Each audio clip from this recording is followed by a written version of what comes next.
이거를 이제 이게 마이크 되면 여기로 수음돼가지고 이리 들어가거든요. 자, 이제 채워주기만 하면 되는데. 그래서 이 상태에서 이거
the president of St. John's College, as well as another professor too.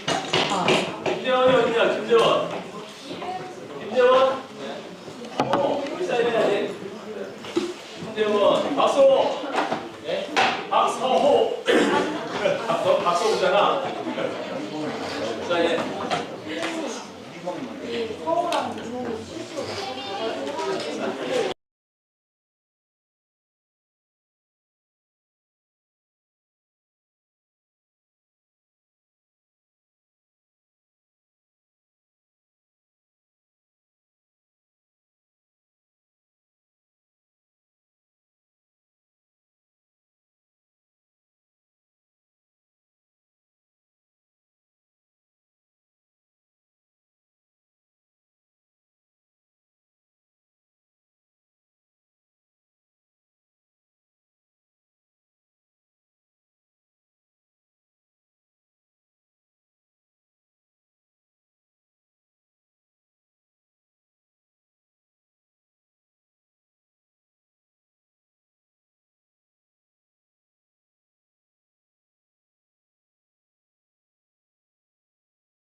라인즈 왔다 라인즈. 라인즈. 우진이. 이상현.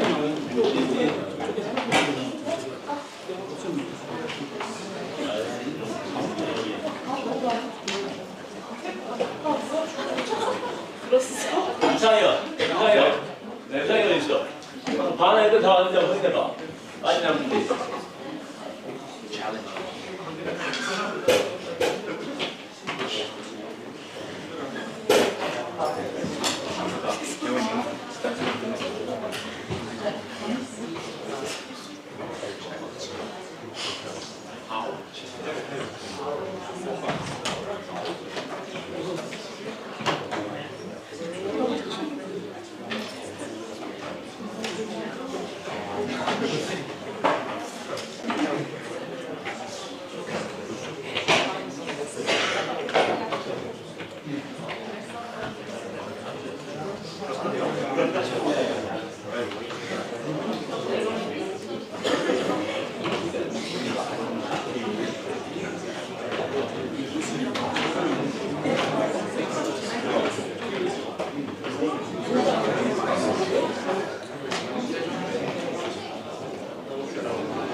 서정현 어디 있어? 이해나. 서정현하고 이해나 이렇게 생각하라. 어디야?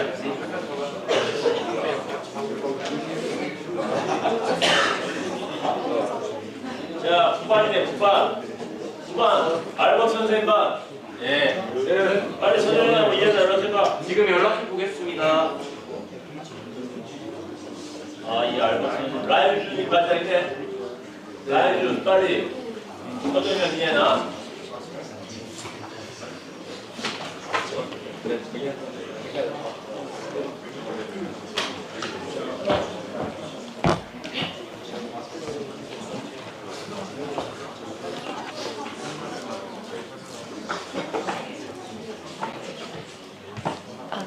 Is it Dim Wagner to pronounce your last name?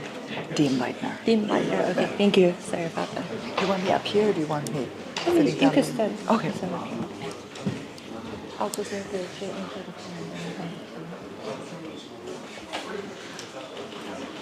Okay, everyone, are we ready to greet the visitors?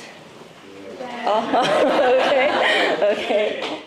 No response. Okay, this is President Nora Dim Leitner from St. John's College. She came all the way from Annapolis, Yes. yes, to visit us and make a partnership with KMLA between St. John's College and KMLA. So she's gonna speak to you a little bit about liberal arts education and also the introduction of St. John's College today. So please give a huge applause. Yes.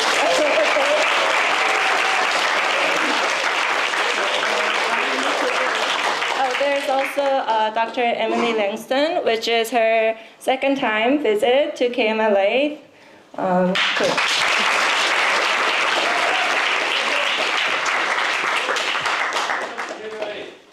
Well, good morning, everybody. I am delighted to be here, and I'm looking forward to having a conversation with all of you about St. John's College.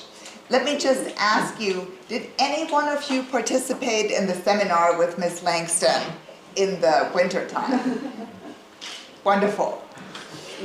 So I thought I'll give you a bit of an overview of what St. John's College is. I saw some of you have pulled up the website, so you can kind of also get a visual of the college. And then Ms. Langston, who's now the senior advisor to my office, has also been a tutor at the college for many years. So she can give you a much better and deeper sense of what it's like to be a student at the college on a day-to-day basis.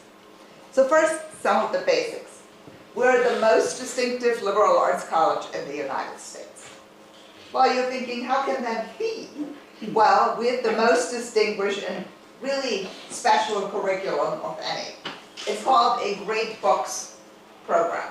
So when you come to St. John's, in the 4 years at St. John's, you end up reading about 250 books. And in addition to that, you read a lot of other texts as well. Now that sounds overwhelming, but you don't read them all in one day. So, you pace yourself over the 4 years. The program is also really unique because it's a discussion-based program. So what I'm doing right now, speaking at you, is not a St. John's way of educating anybody. It's really sitting around the table, sitting in a classroom, but actively participating. So really, you're in charge of your own education. If you didn't read the book, the class is probably not that interesting to you. But if you're well prepared, you get a lot out of it. The other really exciting thing to me is kind of not reading a book alone. Have you ever read a book that you really want to talk about and your friends haven't read it yet? It is such a frustrating experience, isn't it? You talk about it, and they're like, I'm not that interested. I don't know what you're talking about. And so what St. John's does is it allows you to read really incredible books, and we'll talk about the books in a minute, but incredible books, and then have a group of people who can talk with you about it. Your entire year reads the same book, so all the freshmen will be reading the same book. But the best part about this is that the sophomores will have read the book a year before, and the seniors will have read the book 3 years earlier. So you really can talk as a freshman with the whole school about the book that you're currently reading. And what you're also realizing is that the people in your class are very different from you. So they will have seen very different things in the same text that you're reading. They will have different questions. They'll give you a different perspective on the same reading. And all of this we do in what's called the seminar classroom. So you're sitting around a table to have this conversation. And what that does is it makes everyone kind of be at the same level. Even the tutors, and Ms. Langston will talk about that, they don't profess to have a unique insight. Now, of course, they often have a much more sophisticated insight, but they're not there to kind of impose their view on them, but really to also be a collaborator and a contributor in that conversation. Now, we've been working at this kind of process for about 100 years. So you're reading philosophy, you're reading religion, but you're also doing math and science, because as it turns out, as the world was writing great literature, there were things going on in mathematics, there were things going on in science, and they often influence each other. Especially for those of you who've done philosophy, you've seen kind of the impact of philosophy on other areas of society and our entire thinking. So that's a really kind of different and exciting way of thinking about the world in this integrated and interrelated way in which we teach. So you get incredible exposure to all of these different areas, including language, including literature. We do ancient Greek and we do French. You may be saying, why ancient Greek? That seems really kind of unique. Well, it's not about ancient Greek. It's really about thinking about translation. You have to do this a lot in your current learning. You do a lot of your classes in Korean, but you also do a lot of English. And so you think about translating. What's the best word? And sometimes it's not just about a word, it's about a feeling, right? Languages evoke different feelings. And so a lot of our thinking about language is about translations, is about meaning, it's about grammar and structure as well. So it's a really interesting way about thinking about kind of really the science of language and the kind of overall translation concept. So we're really kind of truly a very unique institution. Now let me pull you out of the classroom into your greater settings. We're also unique because we have two different campuses. And Korean students go to both of them. Sometimes they go to both like while they are getting their degree, because you can go from one campus to the other if you wanted to every year. Most students do that. Most students do it just like once. They go for 1 year, sometimes they go for 2 years to one campus or the other.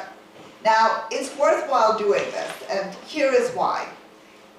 You all know the United States are still a very important power in the world, but sometimes for somebody not from the United States, it's virtually impossible to understand the United States. So I grew up in Germany, and I still sometimes struggle to figure out what the United States is really about. And when you go to Annapolis and when you go to Santa Fe, you will see what I mean.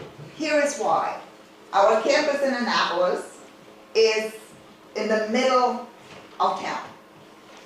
It's 2 minutes from the state legislative building and the governor's mansion on the one side, and on the other side of the street is the United States Naval Academy. Annapolis has always been a port. It's a seafaring town. It was also, it's the state capital of the state of Maryland. It's one of the oldest state capitals in the United States. And it was actually for a few months the capital of the United States, very early on before Washington, D.C. became a capital. It's about an hour from Washington, D.C. It's about an hour from Baltimore, Maryland. And it's about 3 hours on the train to New York City. So that's our one campus. Now, then imagine the other campus.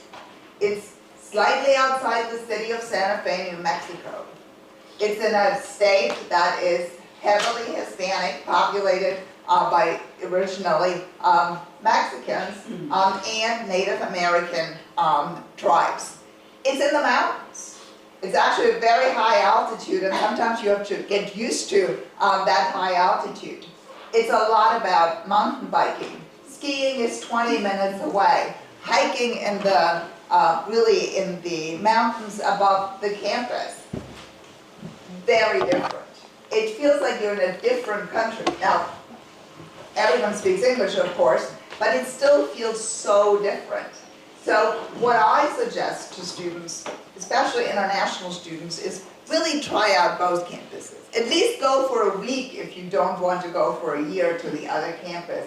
But it gives you such a different feeling of the United States. The curriculum is the same. You don't have to worry about transferring credits or any of the things you may hear from other American universities, because you're still in the same St. John's College. So it makes it really easy to have a very distinctive experience on the two campuses. Let me also tell you a little bit about kind of the history of the college. So the Annapolis campus was founded in 1696. It's about 100 years before the United States was founded. It's the third oldest college in the United States. And about 100 years ago, it adopted this great books curriculum. It's always been a residential liberal arts college. And let me talk a little about what that means. Residential is just like here at the Academy. You live on campus. You have to live on campus as a freshman and a sophomore, but you can live on campus as a junior and a senior. You also get a liberal arts education. Now that's one of the most confusing terms, I think, in the English in the American higher education scene. It's a uniquely American construct to have a liberal arts and science education. The focus of it is to give you some breadth in education, to really make you critical thinkers, really good readers, to question what you're learning, what you're reading, what is kind of being talked about in the greater world, and to give you the foundation from there to launch into greater specialization. The Great Books program at St. John's kind of, in a way, doubles down on the liberal arts. So the idea is the same, breadth of education, as you can tell. But I haven't even mentioned our incredible music program. Everyone has to take music for 2 years, which is truly unique. But it gives you, again, a sense of how music integrated with the rest of developments in the world, and also how music can be quite mathematically focused. You're learning a lot of interesting things while you're enjoying music, of course. But so the point here is really the breadth of education. But what St. John's does, I think, to me, is both delving into the past, but also setting the path for the future. And here is why. What are the most important skills as you're thinking about the future? And I know you're all here because you are thinking about your own future, and because your parents are probably worrying about your future. I'm a parent, so I know how that often works. So what is it we want our students to learn? First and most important thing that they're learning in our classroom is question. Every one of the seminar classes opens with an opening question. And the one thing that we know, at least about all the current versions of chatbot and AI programs, they're actually not good at asking questions. Moderately good at answering questions, but they're not good at asking them. So that is something truly and deeply human, and that's something we can really work on even improving. And a good question really starts a great conversation. The other thing that I think we all need to learn, and every day, is critical thinking. Questioning what's actually going on and what we're being told, and increasingly we even have to question whether what we see is what actually is happening in the world. So critical thinking is going to be really crucial. And I'd say there are a few other things that are going to be important. Creativity. I think that's going to be really important anywhere in the world. Coming up with creative new ideas and thoughts. And that is something that St. John's is really proud of honing as a skill. And imagination, of course, is part of that. And as a byproduct, I think you become a really good speaker, because you're forced to speak in class every day and to really kind of hone what you're saying in a crisp and relatively succinct way.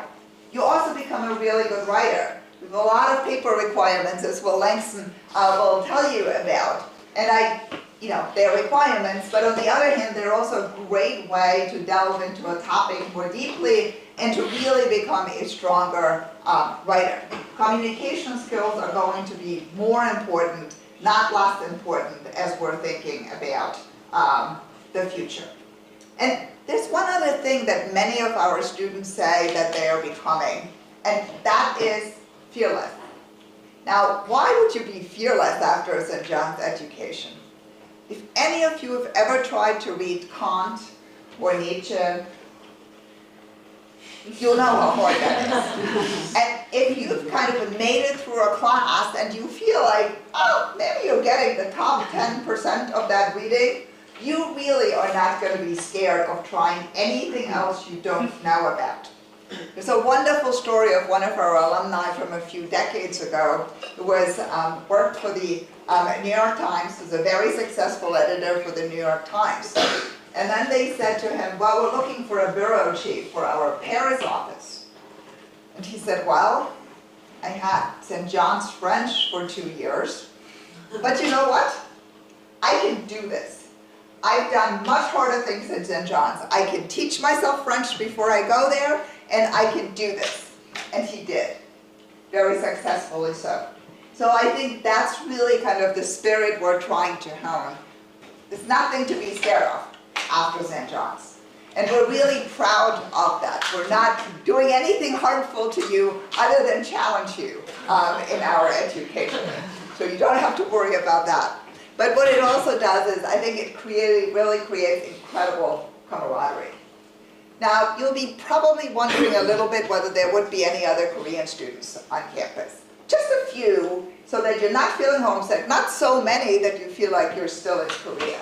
And I think we've kind of really accomplished that. So about 20% of our student body is international students, literally from all around the world. Asia, Africa, Europe, Latin America, even Australia. As I always proudly say, we cover every continent. If you're counting Antarctica, then we don't, but without Antarctica, we definitely do. And out of the 20% international students, about a quarter of them are Korean students. So we have a few in every class, and we're really proud of that because we feel like Korean students really enrich, of course, the college, and many of them come back to Korea. We're in fact very proud to start our first Korean alumni group, which will be our first international alumni group in 2 days. So that's a very exciting development for the college, especially because we're a very small college. So you want to think we're living with around 500 students in Annapolis and a slightly smaller number in Santa Fe. So you become a very tightly knit group. So I hope I've given you a little bit of a sense of what the college is about and how special the college really is in American higher education, and really in kind of thinking about what the higher education of the future can be and should be like. So I thought I'll turn it over to Ms. Langston to give you a deeper sense of what it's like to be a student on campus and to speak from her kind of perspective, not as a professor. We don't call our teachers professors, we call them tutors. And she'll tell you why that is and why that really is a meaningful difference. And then we'll talk a little bit more about what the admissions process looks like for St. John's. And in true St. John's fashion, we of course want to leave enough time for questions from all of you as well.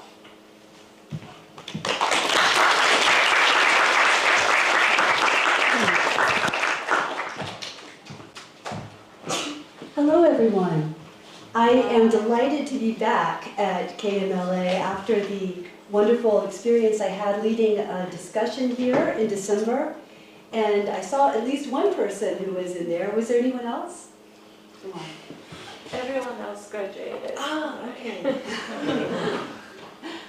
I'm delighted to be back. And it was partly the wonderful experience that I had in that discussion group that made us so interested in signing a partnership with KMLA. The students were perceptive, they delved deeply into the text, they read closely, they listened to one another, they demonstrated all of the qualities that we look for in St. John's students and that we think will enable you to really contribute to our community and profit from the things that we do at St. John's. I want to tell you a little bit more about what it's like to be a faculty member and a student at St. John's, but as President Dimleitner said, we want to leave a lot of time for questions. This is a very non-St. John's thing to do. I never do this, standing up in front of people and just telling them what I think. The three really distinctive things about the academic program are that there's no specialization, right? No majors. Everyone does the same program. And then, as you know, we read about 250 great books. And we have a radically egalitarian form of pedagogy. And I don't know, sometimes I think people think that maybe it looks radically egalitarian, but really the tutor is in charge a lot more, and people are just trying to get the answer that the tutor is looking for. But that's not how it is. The tutors are in the same boat as the students. We're not allowed to specialize either. So I have a PhD in philosophy, but I have to teach in the mathematics courses, the science courses, in all of the classes. And my colleagues who have a PhD in physics have to teach French. They have to teach literature. And that means that when we're all sitting around the table together, although the tutor has probably read the text more times than anyone else at the table, and although they've been talking about it with other tutors, they really are learning too. I learn things when I do a class with the students at St. John's. Almost every time I read a text with the students, someone will point out something to me that makes me go, wow, that is a new insight for me with regard to that text. And so we're the most advanced learners in the room, not professors, and that's why we use the different terminology. We don't stand up and profess. My job isn't to tell you what the text means. My job is to help you have the best conversation you can possibly have about that text so that all of you can learn the most from the text and from one another. Classes run this way are a lot of fun. And when you think about a St. John's class right now, probably you're thinking about a table, students with books, and a lot of conversation. And they all do run through conversation, but just to give you a little bit of a sense of the difference, we have three kinds of classes. We call one kind the seminar, which is the pure conversation, where it's just the texts and the book and the tutor. But then we have another kind that we do for mathematics and foreign language, which is called the tutorial. And in that class, we have a board, and we have the students at the table, and students are jumping up to the board, trying to work on a translation together to find, as President Demleitner was saying, perhaps the best translation of a challenging line of poetry. Or they'll be running up to the board working on a geometric demonstration together, or trying to solve a problem in physics. And so the conversation bounces back and forth between students at the board, students at the table. And then in the third class, the third type of class, it's the laboratory, we do experiments together. So that at the same time we're reading the great scientific texts of the past, but also great scientific texts from the 20th century as well. We have the experiments in front of us. We work on them, and we look at them, and we talk about them together, and we try to interpret them, so that the experiment becomes a sort of text in itself, alongside of the other texts that we're studying. And the thing that all the classes have in common, really, is that there's none of this. There's none of me just talking to students. They're all run by students, talking to each other, with the tutor there to make sure that the conversation doesn't go, forever in some crazy direction, to maybe throw in a deeper question if it seems like the conversation is staying on the surface too much, but mostly just to help you have the conversation that you need to have to learn the most about the text. One of the things that President Demleitner has already mentioned a little bit, but I want to stress a little bit more before we get to the questions, is the kind of amazing intellectual community this forms. When everybody's taking the same classes and reading the same books, the conversation just can't stay in the classroom. Something that comes up in one class can be brought up in another class because the tutor from the second class, they've read all the same books too. So you can just carry the conversation over there. And then when you go out into the sports field or into the dormitory or into the cafeteria, again, you can continue the conversation because everybody around is familiar with the books and has had different questions about them. And so the insights continue to build as you do all of the different things that you do as students, as you play soccer, you dance, you sing together, all the different things. But as you're doing it, the academic program is always just kind of a part of what's going on. I'm going to say a little bit about the admissions process, but then I want to, I'll stop and we can take more questions about it if you have them. We have brochures over here that we can pass out, and we can also give you more information about people that you can contact for additional information about admissions. But we have, we accept, let's see, we're one of the few universities and colleges in the United States that offers financial aid to international students. We also have merit-based scholarships. We have regular applications, although even our regular application is not exactly like other applications because we are very interested in hearing from you about books that you have read and that are meaningful to you. We also have something new called the discussion-based application that we instituted last year and we're very proud of. In that application, instead of doing some of the writing, you spend time on Zoom talking one-on-one with a faculty member.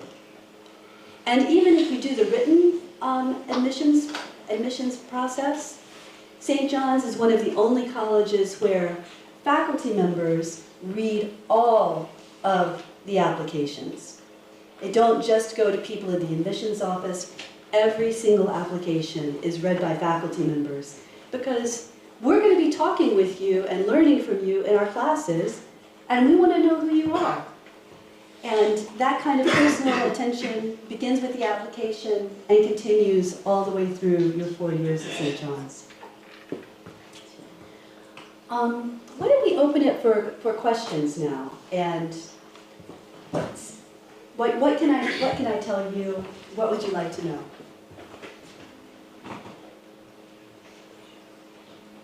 Here's somebody.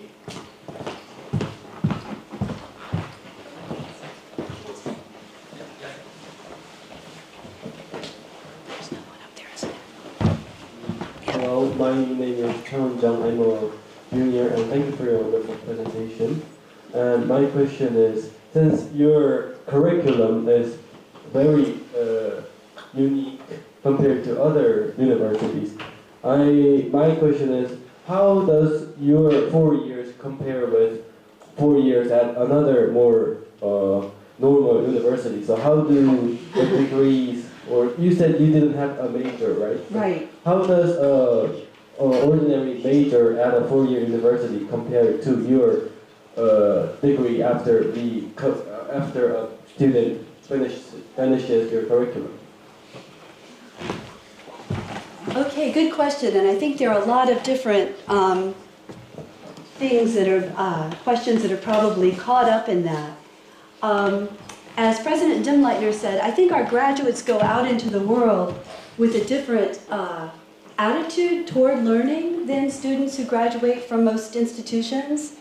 Learning at St. John's is a very, very joyful process, and it becomes sort of an addictive habit, this discussing books and seeking out new information. And our students, long after they leave, continue to, especially, honestly, since Zoom came along, form study groups and reading groups across the country and in local places to continue to learn.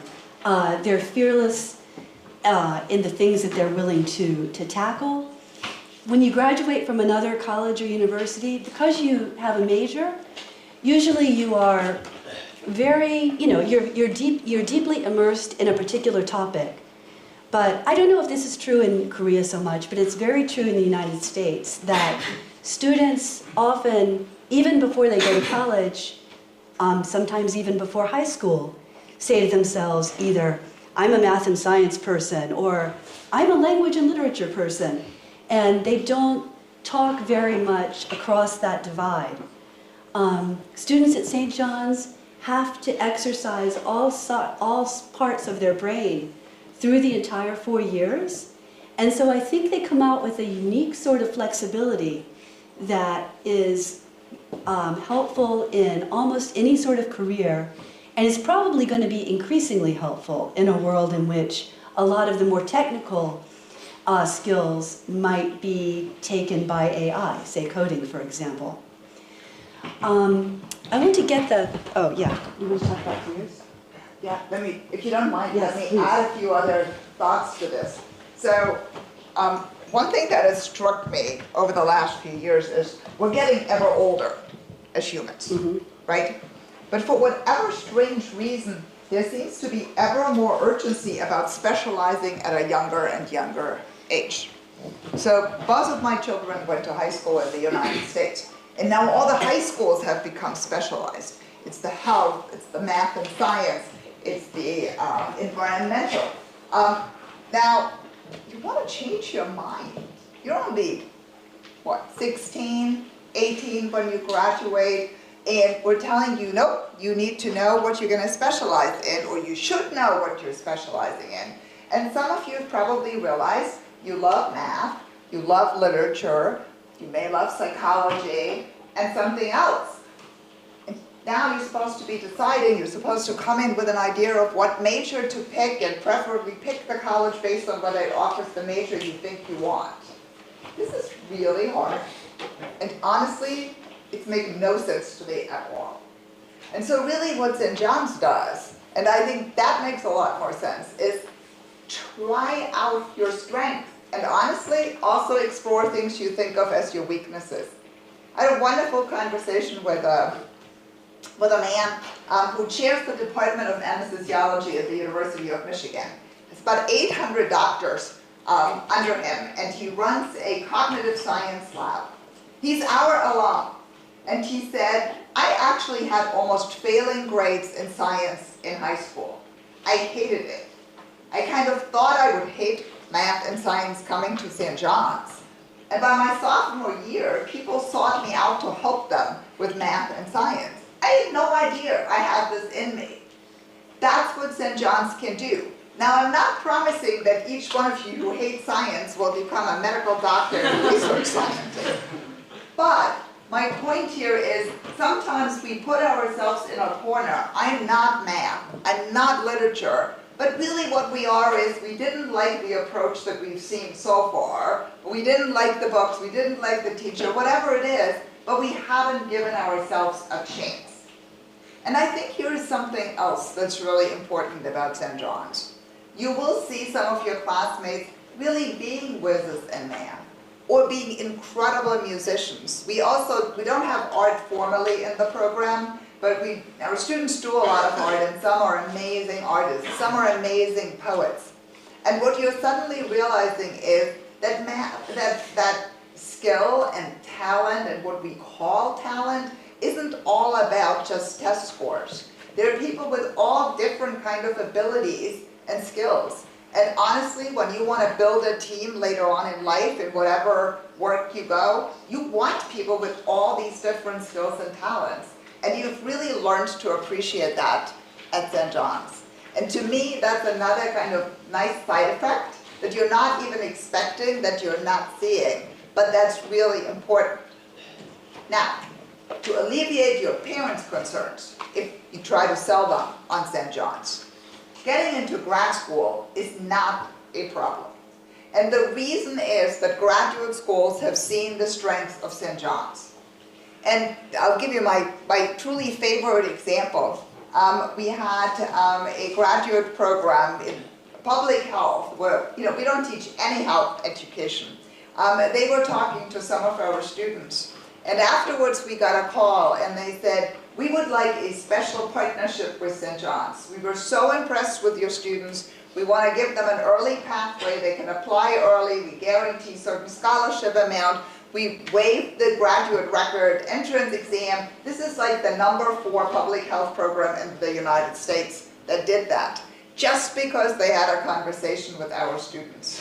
And it's really true. You get that when you talk to our students. You see kind of how deeply educated and thoughtful they are. So you don't have to worry about the specialization after St. John's, when you have a much deeper sense of who you are as a person and what you want to do, kind of at a later point in life.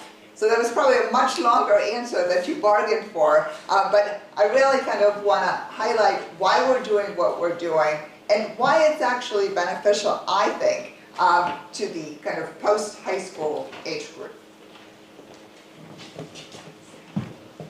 Questions?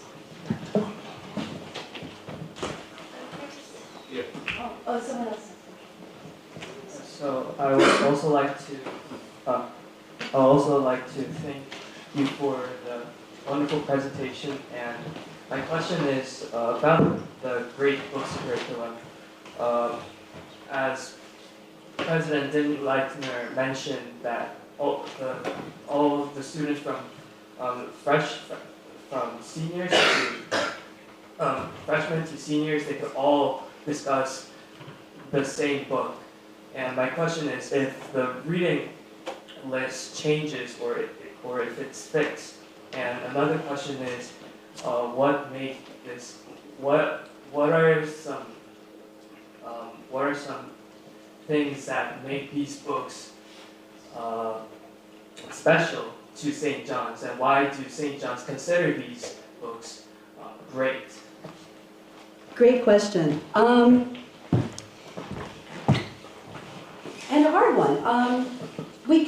There are obviously so many books in the world that are in some way great, and so we choose about 250 of them to read together. The books that we choose are books that we think open up really fundamental questions in a way that promotes deep thought and wonder.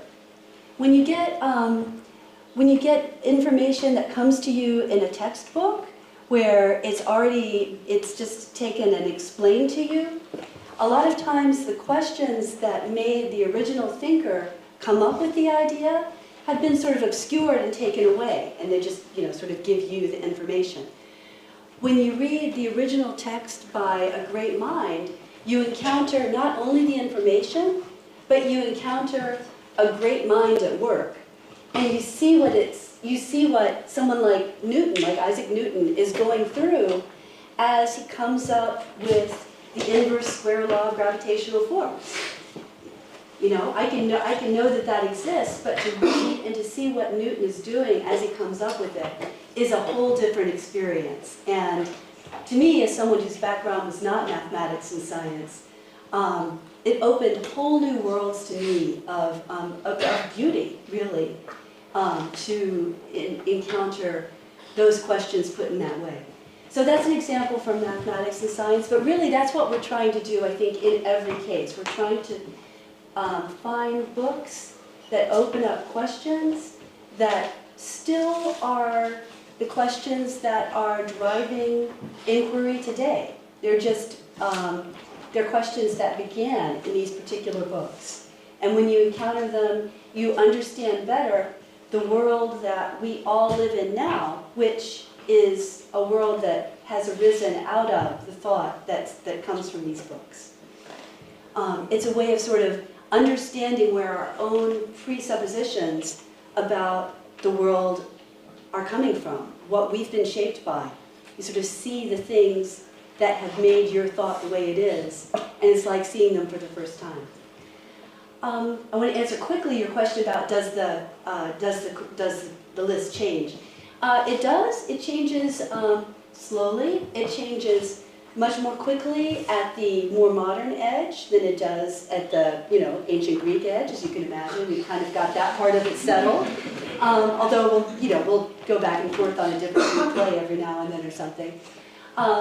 In the 20th century, we are in a continual conversation amongst ourselves as the faculty, thinking about what is the best thought that has emerged in the last decades, and what are the really important things that people are still going to be talking about 100 years from now, and how can we bring those into our conversations? Let's see, I'm gonna go to this one.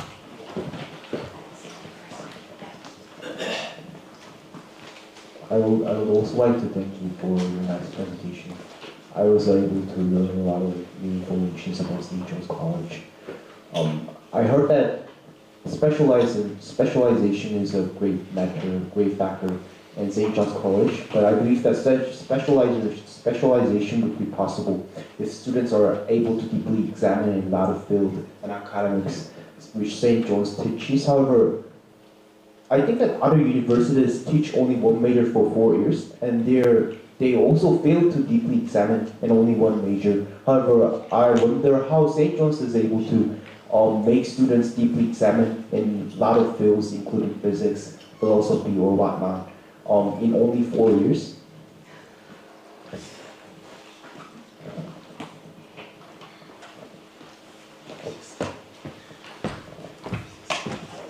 These are great questions. I think, the answer to that has partly to do with what we're trying to accomplish at St. John's. We're not trying to turn out physicists or professional philosophers. We're trying to have students graduate who are broadly educated, able to take on anything they want to study in greater depth, and who understand the world that they're living in and have thought across a number of different disciplines. Students who have a particular interest at St. John's will often find a faculty member who shares that interest, and other students who share that interest. And something that's happening all the time at St. John's is students are developing their own extracurricular study groups, to dig more deeply into a topic that they really, really love. But there isn't, I think it's fair to say, there isn't any way that someone is going to get as much physics at St. John's as they're going to get if they major in physics somewhere. And they're not going to get as much literature as they would if they're a literature major. But the way that you understand the things you read is influenced by the breadth of your knowledge, so that my reading of philosophy, which is my area, has been changed a lot by the experience I have now reading math and science more deeply, and it's enabled me to see new things in my own field that I wouldn't have seen before. So it's a different, I think it's because our goal is slightly different than the goal of universities that have majors. And I think our goal is really more about what it is to be a human being, a fully educated human being, rather than what it is to be a specialist in a field. And there's nothing wrong with being a specialist in a field. People are going to go to graduate school and study different things and go into all sorts of different areas. But we want everyone to have the opportunity to think as deeply as they can about our world and about various areas before they start the specialization. We need to let students go for the next period, so maybe one last question. Right. First of all, I would like to thank you for the great presentation you gave. This is President Davies to us. So I have another question about the curriculum in St. John's College, and I've heard that St. John's College offers about more than 250 books until they graduate, and if you just calculate the depths of how much deep you can get into the conversations of regarding those books. Well, from my own thought, I kind of thought that the time given to us reading those books is too small for us to have a kind of a deeper conversation about those books. And also, if you go to graduate schools, those specialization problems would be solved. But because not all people go to graduate schools, and because not all students get into most of the specialization. In my own experience, it seems kind of dangerous to have a wide but a shallow knowledge and get into many different fields using their shallow knowledge, because you cannot get an expert. You cannot, as you said, you cannot get that much of an expertise than people who go to research-based universities. So it seems to me that it's my personal opinion. So it seems to me that on the outside it looks kind of like a humanistic education program, but on the surface. But if you get if you have a kind of like a close look to the curriculum that it offers, maybe a bit too shallow to cover all the different parts in the world that we need to think about. Yeah, it's absolutely true that we can't cover everything in the world in depth in 4 years. But it's also true that we read some of the books that we read over a long period of time and delve into very deeply. So there are particular books like Plato's Republic, like Newton's Principia, like Kant's Critique of Pure Reason, that we study for long periods of time, and that are sort of touchstones within the program that we use in order to, and we refer to in order to help us place other things more broadly. You're right that in one way that specialization prepares people for particular careers and for particular types of research. But I also think that as you go out into the world, what you're going to encounter in most jobs is actually much more like what you're doing at St. John's than what you're doing in a typical lecture classroom in a research university. When you go to a job, almost anywhere, you're not sitting down and having someone tell you things, which you then memorize, and you try to just sort of give the information back to them or do something with that information. What you find yourself doing is sitting around a table with a lot of different people who come from different areas of expertise, who have different strengths, and you're trying to collaborate with them. And you're trying to build something together, understand a problem deeply, figure out the best route to solve the problem, figure out whose strengths to draw on at what particular point in an inquiry. What are the questions that really need to be asked in order to drive the inquiry forward? And those are the skills that we really develop at St. John's to an extremely high level.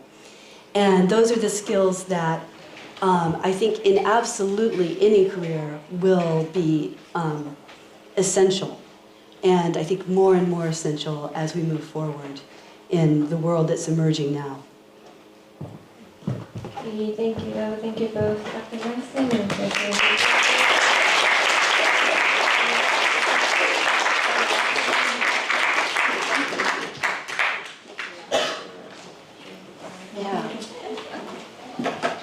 Just a short note from President Leiter, and they will say bye and then leave, okay?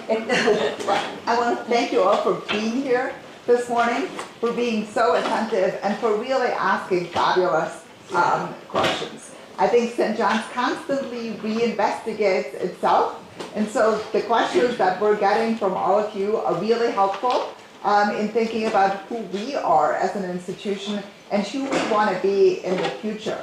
And let me leave you with a quote that a number of people have been using, that while St. John's looked so much backward in the books and thinking about not just books, but really also deep ideas and meaning, which I think is really important to keep in mind. But in the same way, it probably presents the most future-proof education because it prepares you to collaborate with all these different people. And we're not saying specialization is bad, just don't specialize too early and prepare yourself that later on in your career, you actually have to be able to work with people from all different areas again. So that's really kind of our pitch on that front. But I really want to encourage you to explore St. John's through the materials and through our website. Our admissions office would love to hear from any of you, and of course so would Ms. Langston or myself. So thank you again for spending so much of your morning with us.